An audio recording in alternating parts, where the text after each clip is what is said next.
apa itu bukti karya Bapak Ibu. Nah, secara umum memang bukti karya itu adalah dokumentasi-dokumentasi karya guru itu ya Bapak Ibu ya. Nah, makanya sebelum ada karya pasti kita membuat praktik atau membuat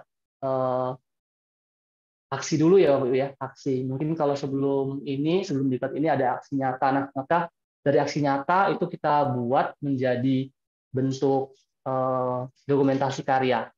Nanti bisa bentuknya berupa video, mungkin ya bisa bentuknya berupa file PDF yang dibagikan, mungkin bisa bentuknya PowerPoint, dan masih banyak lagi bentuk-bentuk yang lain yang dapat kita dokumentasikan dari aksi nyata yang Bapak Ibu lakukan sebelumnya begitu ya. Nah, di sini kalau pembagian jenisnya itu ada banyak juga Bapak Ibu ya, seperti rencana pembelajaran boleh, modul pembelajaran itu juga boleh menjadi dokumentasi karya Bapak Ibu. Lalu praktik pembelajaran di kelas ada mungkin model pembelajaran yang bisa Bapak Ibu bagikan ataupun dirasa berhasil itu bisa didokumentasikan begitu ya.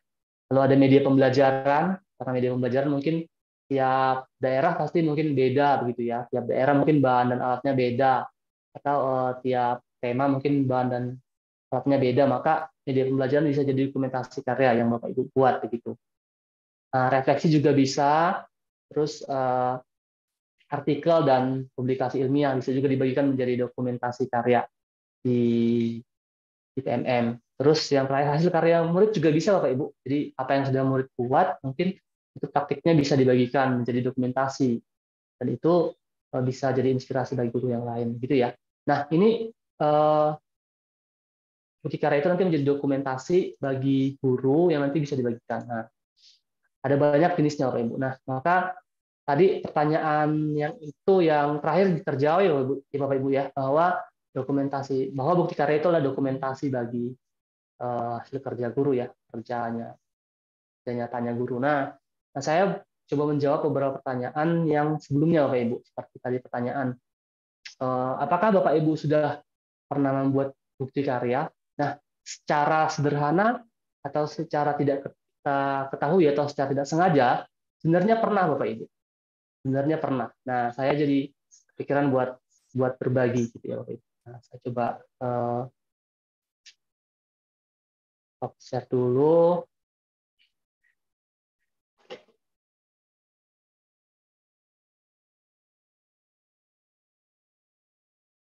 Oke, saya coba bagikan Bapak Ibu apa yang pernah mungkin saya lakukan juga ya di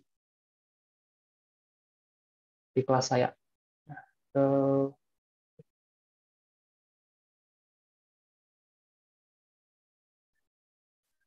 jadi ceritanya saya pernah membuat, boleh dicek ya Bapak Ibu. Saya bagikan linknya di kolom komentar. Nah, boleh sambil dicek. Saya pernah membuat postingan. Nah, postingannya adalah tentang praktik saya mengajar di kelas. Praktik saya mengajar di kelas, lalu saya bagikan di Instagram atau di media sosial. Bapak Ibu pasti pernah juga ya mendokumentasikan apa yang Bapak Ibu buat gitu ya di kelas, terus di-upload atau diunggah di medsos atau di Facebook, situs Facebook atau Instagram atau TikTok begitu. Nah itu kan bisa jadi salah satu dokumentasi Bapak Ibu ya. Kalau cara kinerja yang kita lakukan kita buat dalam dokumentasi. Nah, kalau dalam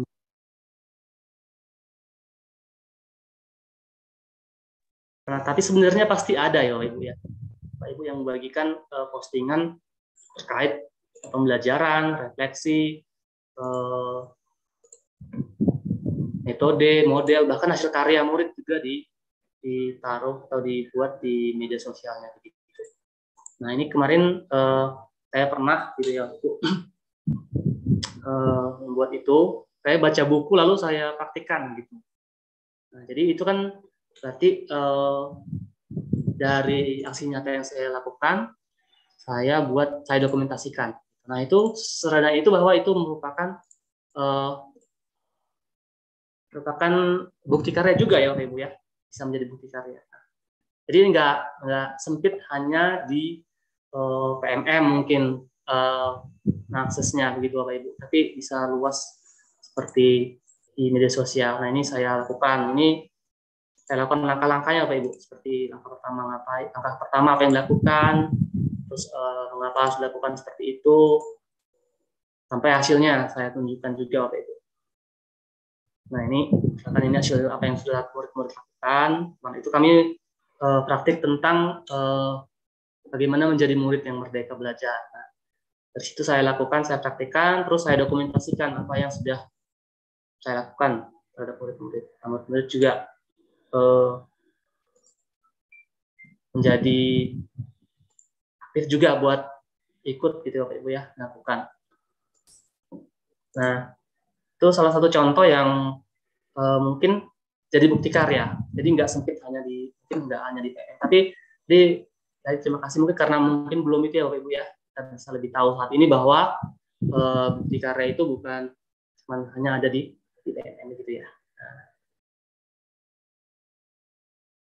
yang waktu pandemi juga saya buat Bapak Ibu, yaitu bukti karya asesmen non kognitif ya. Nah ini contohnya kemarin kami melakukan asesmen non kognitif jarak jauh karena pandemi. Saya pakai satu platform yang bisa diisi oleh murid-murid. Ya, jadi pertanyaannya itu bagaimana kendala dan usahamu saat pembelajaran daring saat ini. Nah mereka memberikan respon untuk berupa jawaban-jawaban, ya menceritakan bagaimana kendala mereka di rumah, belajar di rumah, usaha mereka yang dilakukan di rumah apa. Jadi kita bisa tahu gitu Bapak Ibu. Ini juga jadi bukti karya boleh Bapak Ibu ya. Sehingga nggak terfokus hanya pada PNN aja. Mungkin kita seperti itu. Itu yang saya bisa bagikan Bapak Ibu untuk bukti karya. Jadi bukti karya Bapak Ibu pasti pernah lakukan nih. Jadi entah itu membuat postingan ya, ataupun membagikannya pada teman, ya, pesan WA dan lain sebagainya. Nah, terus yang kedua tadi mungkin apakah bukti karya itu sulit? Nah, kalau menurut saya enggak Bapak Ibu, karena tadi itu sudah saya lakukan gitu ya. Artinya membagikan apa yang saya lakukan di kelas, aksi nyata yang saya lakukan di kelas ke dalam bentuk dokumentasi cerita, boleh tulisan, gambar, video. Gitu. Nah, itu sudah bukti karya. Bapak Ibu, saya yakin kalau Ibu juga sudah pernah melakukannya gitu ya. Ya, kita lanjut ya Bapak Ibu. Nah,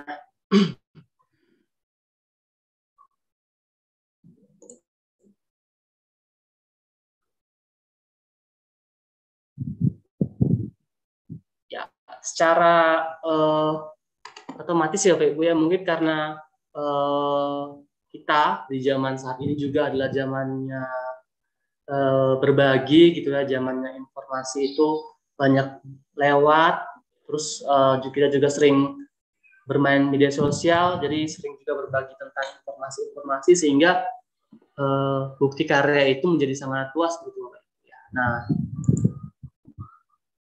jadi ternyata guru-guru di berbagai dunia juga aktif membuat bukti karya, Bapak Ibu. Jadi seperti di Finlandia,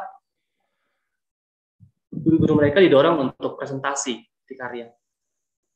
Lalu guru-guru mereka juga didorong buat publikasi jurnal praktik gitu ya, jurnal praktik baik, dan juga menulis di blog, misalkan ya, gitu, dibagikan di blog tulisan guru.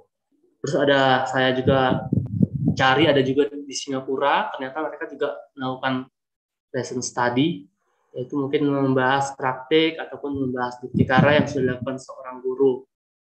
Jadi ada umpan balik dari bukti karyanya. Lalu penilaian kinerja. Ini saat ini saya lagi banyak juga diperbincangkan ya, kalau penilaian kerja itu sudah masuk ke PMM. Terus makanya tadi ada yang bilang bukti karya itu untuk mendukung penilaian kerja. Oke, nanti kita coba bahas lagi ya untuk yang itu. Nah, terus Singapura juga mendorong gurunya untuk aktif di komunitas belajar. Nah, karena saat ini juga Bapak Ibu tahu ya kalau ada juga komunitas-komunitas belajar yang sudah terbentuk di sekolah-sekolah gitu, di daerah, di sekitar Bapak Ibu semua, sehingga komunitas belajar ini perlu buat guru itu belajarnya nggak cuma sendirian gitu ya, tapi ada teman-temannya yang mendukung, memberikan umpan balik lebih baik. Nah, lalu yang ketiga saya catat di sini ada Amerika. Amerika ada open education, berbagi di platform, sama seperti Indonesia juga ya sudah ada juga berbagi di platform, lalu publikasi di blog dan juga siniar atau podcast Bapak Ibu. Nah, masih banyak negara-negara lain sebenarnya Bapak Ibu, seperti Jepang, Kanada yang kita lihat bahwa pendidikan mereka bagus begitu ya.